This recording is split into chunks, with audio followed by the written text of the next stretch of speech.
여러분 안녕하십니까? 이번 시간에는 모든 문제 해결책인 신감운동에 대해서 말씀드리겠습니다. 신감운동은 신나는 감사운동입니다. 신나는 이라는 말에는 신이 나온다, 하나님이 나온다 이런 뜻이 있지 않겠습니까? 그렇게 감사운동을 하려면 풀파워로 해야 된다고 생각합니다. 감사를 통한 인성교육으로 감사하는 것만큼 좋은 건 없는 것 같습니다. 사람이 늙는 이유에 대해서 한번 알아볼까요? 사람이 늙는 이유는 크게 네 가지라고 하는데요. 첫째는 마모 이론입니다. 딴다 이거죠. 오래 쓰면은 저절로 이렇게 기계가 딸듯이 사람이 따는 것이고, 두 번째는 호르몬 분비가 감소됨으로써 늙어간다고 이렇게 생각한다는 것입니다. 세 번째는 활성산소 때문에 세포들이 이렇게 사망을 하기 때문에 늙는다 이런 얘기도 있고, 마지막으로 다양한 스트레스 때문에 사람은 늙는다고 한다는 것입니다.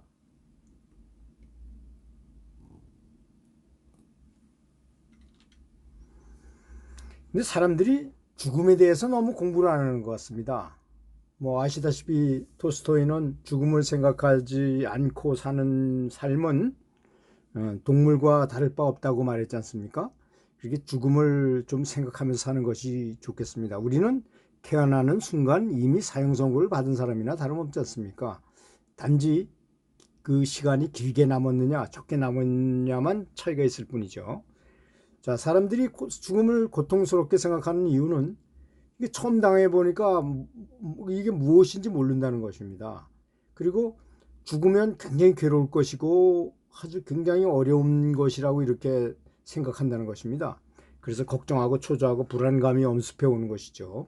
그 다음에 지인과 좀 배우자나 가족들과 친구와 친척들과 헤어지는 고통이 있고, 그리고 지금까지 여지껏 이렇게 살던 익숙한 이 환경, 이게 사실 좋은 환경이 아님에도 불구하고 나쁘든 좋든 그냥 익숙한 환경을 좋아하게 돼 있어. 사람은 이 세상에서 떠나는 그런 고통이 있고, 죽으면 갈 곳을 알 수 없으니까 괴롭다는 것입니다. 죽으면 돌봐주는 사람은 과연 있겠는가 이런 의구심이 드는 거죠. 사람마다 이렇게 노화 상태는 굉장히 다르다고 합니다. 똑같은 나이에 이 사람들이 굉장히 달라 보이지 않습니까? 자기 관리를 잘해야 된다고 생각합니다.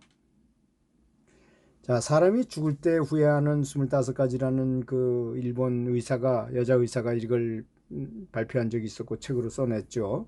자신의 몸을 소중히 여기지 않았던 거, 유산을 어떻게 할까 결정하지 않았던 거, 꿈을 실현할 수 없었던 거, 맛있는 걸 많이 잘 먹지 않았다는 것, 마음에 남는 연애도 한번 못 해봤다, 결혼을 하지 않았다는 것, 아이를 아직 낳지 않았다는 것, 이런 것들을 후회한다고 합니다. 여러분 한번 생각해 보십시오. 내가 과연 죽는다면 무엇을 후회하게 될까? 이걸 생각하는 것이 잘 사는 길과도 연관되지 않을까요? 자, 사람이 죽을 때는 내 몸과 이제 내 몸에서 떠나야 되는 그런 내 몸이 죽어간다는 것입니다. 내 몸이 내 거라고 착각하고 있었는데 내 몸에서 내가 떠나야 되니까 굉장히 집착을 하게 되고, 그 다음에 재물이나 지위, 돈 이런 것에 대해서 굉장히 또 헤어지는 것이 싫어지고, 친척과 가족, 배우자하고 이렇게 헤어지는 것이 괴롭지요. 근데 살아서는 물론 죽어서도 끝까지 당신을 따라가는 게 한 가지 있다는 건 4번이죠. 여기 있는 그림에 있는 4번. 바로 내 마음입니다. 그러니까 내 마음이 에고의 이 마음과 진짜의 내 마음, 성령과 불성이라고 표현하는 그 영혼의 마음하고 아주 교묘하게 서로 부착이 돼 이렇게 같이 살고 있다는 겁니다. 그 마음을 깨달은 사람은 깨달은 사람, 거듭난 사람이라고 말하죠. 그런데 사실 이렇게 이 죽음이라는 것이 그렇게 나쁜 것이기만 하겠는가 이거야. 그걸 한번 조사해 보면 그렇지 않다는 겁니다, 사실. 그래서 성경에 보면 맨 밑에 있죠. 성경에 보면 매일같이 죽었던 사람이 있어요. 매일같이 죽는다는 그런 성인의 얘기가 나오는데, 그렇게 그런 사람이 있는 것처럼 너무 괴로운 것만은 아니라는 것입니다. 그래서 사실 죽어서 육신에서 빠져나온 영혼의 상태에 가면 큰 기쁨과 자유로움을 느낀다는 것입니다. 터널을 괴석열차를 타고 먼 데로 날아가는 것 같이 느껴지고 깨달음 순간 같은 큰 기쁨과 체험을 하게 된다는 것인데, 걱정만 하니까 이게 문제는 거죠. 뭐든지 그렇지 않습니까? 아무리 좋은 건데도 잘 몰라가지고 걱정을 하게 되면 괜히 힘이 들어가고 좋은 일임에도 불구하고 엉뚱하게 다른 현상이 일어날 수도 있는 거 아니겠습니까? 위에 있는 그림, 이 그림은 여러분 잘 아시는 하남 스님, 오대산 상원사에서 이런 자세로 돌아가셨죠. 하남 스님께서 이렇게 앉은 상태로 편안한 모습으로 돌아가셨지 않습니까? 정말 큰 도인이죠. 깨달은 도인. 그래서 그 임사체험자들이 공통적으로 느껴지는 그 사람들이 체험한 것들이 뭔가 이렇게 보니까 공통 종목이 14개인데 처음에 이 사람 죽었다 이런 얘기를 듣고 편안하고 행복감을 느낀답니다. 그 다음에 음악 소리 같은 아름다운 음악 소리, 뭐 귀를 찢는 것 같은 이런 음악 소리 같은 게 들리고, 그 다음에 어두운 터널을 통과하는 것처럼 어딘가 나가는 것 같대요. 그래서 영체 이탈을 하고 시공을 초월한 상태 같은 데를 갔다가 시각, 청각 이런 거에 예민해지는데, 눈, 코, 입으로 보는 게 아니죠. 그때부터는 텔레파시로 보는 겁니다. 강한 고독감을 느끼고 죽은 자들과 다시 만나고 빛의 존재, 어떤 커다란 그걸 본 사람을 뭐 견성을 했다고 표현하는 그런 거잖아요. 그런 거 빛의 존재와 만나게 되고 인생을 주마등처럼 한번 쫙 파노라마처럼 비춰본다고 합니다. 그러다 주저하다가 다시 살아나는 과정을 겪는다는 거죠. 그래서 사람이 이렇게 죽게 돼서 영가가 된 상태가 되면 이런 5가지 신통을 할 수 있는 상태가 온다고 합니다. 그러니까 이건 신통이라고 말할 수는 없죠. 누구나 다 할 수 있는 걸 신통이라고 말할 수는 없지 않습니까? 사실 죽으면 누구나 다 나타나는 현상인 것이죠. 호명즉시, 부르면 내 이름을 부르면 즉시 그 자리에 탁 나타나고, 해안천리, 바깥은 눈으로 천리밖을 한꺼번에 볼 수 있다는 거야. 지구 반대편까지도 그냥 바로 관통해서 나갈 수 있고, 지인신명, 사람이 뭔가 생각하고 있으면 그걸 벌써 알아채는 게 보고 그냥 알아본다는 거죠. 여기서 제일 중요한 거는 마지막에 있는 이 바로 족부리지입니다. 족부리지. 족부리지는 뭐냐? 살아있을 때 그 습관을 죽어서 영혼이 돼서도 그대로 가져간다는 거니까 무서운 거죠. 이게 그래서 모든 성인들은 다 집착을 버리라, 애고를 버리라 이렇게 말을 한 것 같습니다. 자, 그러면 우리 감사 운동을 한다고 지금 이제 신감 운동을 한다고 그랬으니까 감사의 의미를 한번 알아봐야 되겠습니다. 첫째, 감사는 기쁨의 재료가 되는 것이죠. 하여튼 기쁘지 않아도 강제로라도 웃거나 감사하게 생각하면 기쁨이 저절로 생겨나게 이렇게 우리 두뇌는 돼 있죠. 그 다음에 감사하면 행복감과 감사할 일들만 생겨요. 그래서 불행의 방어 수단이 되기도 합니다. 자, 감사를 하려면 미련 없이 아주 평생 동안 정말 철두철미하게 풀파워로 할 필요가 있지 않습니까? 미련 없이 하라 이겁니다.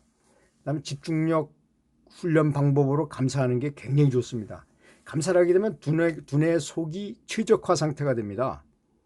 좋은 호르몬이 분비되고 아주 가장 좋은 상태가 되기 때문에 발명도 잘 할 수 있고 창의력도 좋아지고 아주 좋은 훈련법입니다.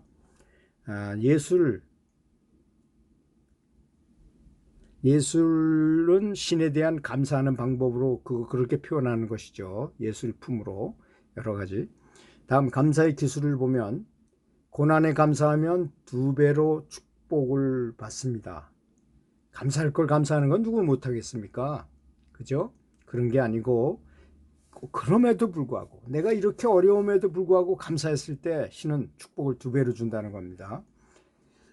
그 다음에 감사하는 것은 신을 발견하는 도구가 된다는 겁니다. 그래서 돌을 닦는다고 30년, 50년 이렇게 한 사람도 아무 효과가 없는 사람은 감사할 필요가 있어요. 자비심을 키울 필요가 있다는 것입니다. 감사는 친구를 많이 사귀게 해주죠. 그 다음에 잠자기 전과 잠에서 깨자마자 바로 감사할 수 있다면 24시간 내내 감사했다는 것을 표시하는 거니까 이 기술이 굉장히 필요한 것입니다. 감사는 메아리와 같죠. 내가 준 만큼 내가 되받습니다. 부메랑처럼 과거의 은혜를 기억하는 것이 또한 감사입니다. 자, 지혜를 생산할 수 있는데 감사하면은 세상의 주인이 되는 것과 마찬가지입니다. 세상의 모든 것을 감사하니까 세상과 나와 동일체가 되는 거예요. 세상의 주인이 되는 것이죠. 곧 수초작주 입초개진할 수 있는 거죠. 임재선사가 말한 것처럼 창의력의 동력이 됩니다. 감사하는 것은. 그 다음에 또 잠재의식을 활동하게 해야죠. 감사한 마음을 가지면 자동적으로 잠재의식과 시의식과 내 에고의 마음과 삼위일치가 돼서 좋은 현상이 지혜를 생성하게 한다는 겁니다. 자, 여러분, 스포츠 선수가 이렇게 나가서 얼잖아요. 그러면 자기 기술을 발휘 못합니다. 감사해 보세요. 자신감, 용기 100배입니다. 자, 감사의 효과에 대해서 마지막으로 얘기하겠습니다. 겸손한 마음을 갖게 하고 자족감, 가진 게 비록 작더라도 나는 만족할 수 있다는 겁니다. 그 다음에 감사함은 성장 동력이 되는 것입니다. 감사일기를 매일 쓰면 건강해지고 성공은 바로 눈앞에 있습니다. 그 The Secret이라는 책 보면 그 결론이 감사하면 감사할 일들이 모인다는 유인력의 법칙 아니겠습니까? 감사는 소금과 같습니다. 나쁜 것이 오지 못하게 하고 또 썩지 않게 하고 또 감사는 천국으로 가는 구명조끼입니다. 절대 지옥으로 떨어지지 않는다는 것입니다. 감사는 보험에 든 것과 같고 의지력을 강하게 하고 대인관계를 좋게 하고 결단력도 굉장히 좋게 하는 것이 감사입니다. 감사합니다.